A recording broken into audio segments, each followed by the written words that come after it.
à tout prendre, prenez mes gosses et la télé. Ma brosse à dents, mon revolver, la voiture, ça c'est déjà fait.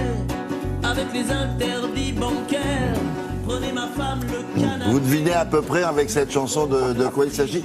S'il s'agit de l'impôt sur le revenu, oh oui, ça se fait franchement. Et comme je vous le disais, ça se fait tous les mois, à moins que vous ayez un forfait, hein, évidemment.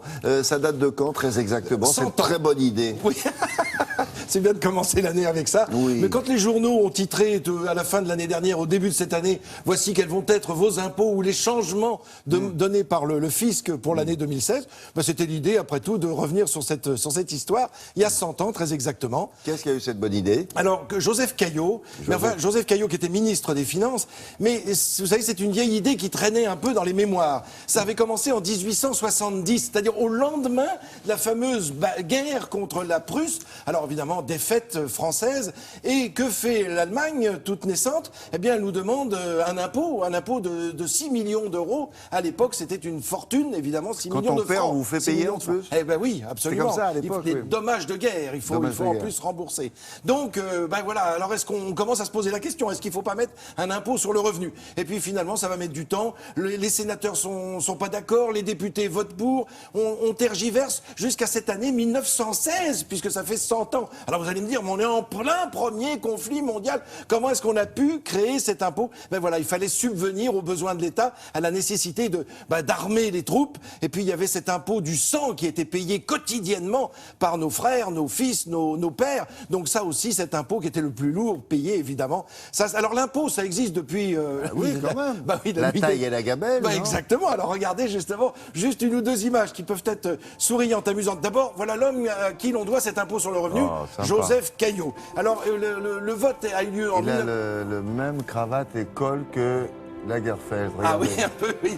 1914. Et pas la même coiffure, vous avez remarqué? Alors, évidemment, ça a commencé avec la dîme. La dîme, c'est ce que l'on doit à l'église. Voilà pourquoi il y a un religieux qui est sur la droite de votre écran. Dîme, ça vient du latin décima. Ils prennent 10% de ce que vous gagnez par mois, par an.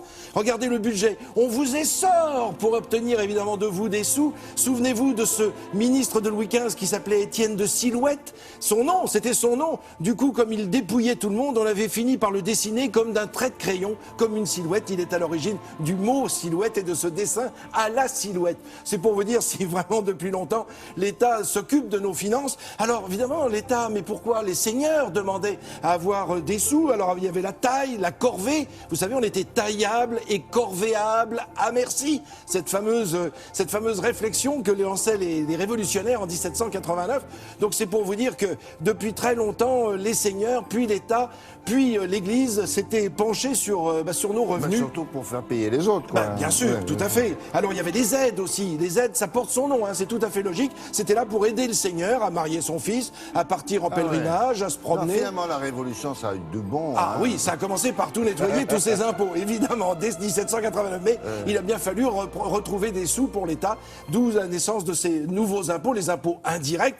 Alors puis il y a la TVA qui va naître après dans les années 50. Mais là, cet impôt sur le revenu, avec une déclaration, c'est donc déclaratif. Vous imaginez, en pleine Première Guerre mondiale, c'était un vrai pari. Les Anglais avaient déjà cet impôt sur le revenu depuis 1840 et les Allemands l'avaient créé en 1890. On était vraiment très en retard en ce qui concerne les pays européens. Et après, oui, effectivement, ça a été un impôt individuel et par répartition. C'est en fonction de ce que vous gagnez. Absolument. Vous avez un impôt à payer en rapport avec vos gains. Merci beaucoup. Merci, William. Cher maître. Bonne année.